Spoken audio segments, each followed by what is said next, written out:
మొదటగా వస్తున్న ఏనుగు ఇది మన ఆంధ్ర రాష్ట్ర పట్టపు ఏనుగు, రాయల్ ఎలిఫెంట్ ఆఫ్ ఆంధ్రప్రదేశ్. 1986లో దీన్ని పట్టుకొని కొన్నాళ్ళు తిరుపతి జూలో ఉంచి 2005 నుండి ననియాల ఎలిఫెంట్ క్యాంపులో ఇది కుంకి ఏనుగుగా సేవలందించింది. అక్కడి నుండి ననియాల నుండి మన ముసలమడుగు ఎలిఫెంట్ క్యాంప్ తీసుకొని రావడం జరిగింది. రిస్కీ ఆపరేషన్ లో ఇది చాలా బాగా పాల్గొంటుంది. రెండవ ఏనుగు వినాయక, ఇది మన చిత్తూరు జిల్లా అలంకారము. 2002లో చిత్తూరు జిల్లా యాదమరి దగ్గర బంధించబడింది.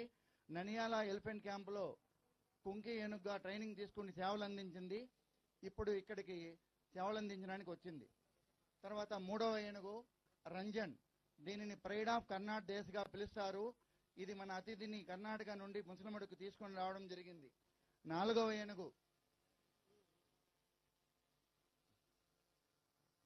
కృష్ణ, దీనిని కన్నడ దేశ జూనియర్ ఛాంపియన్ అంటారు.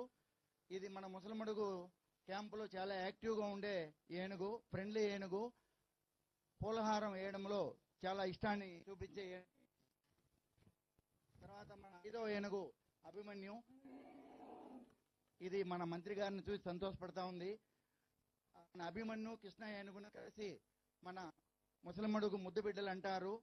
ప్రతి ఏనుగు కూడా రోజుకి 200 నుంచి 300 కేజీల ఆహారాన్ని తీసుకుంటుంది.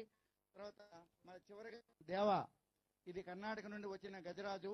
క్యాంపులో ఎక్కువగా స్వేచ్ఛగా ఇండిపెండెంట్ గా ఉండాలనే కోరిక దీనిలో ఎక్కువ కనిపిస్తుంది.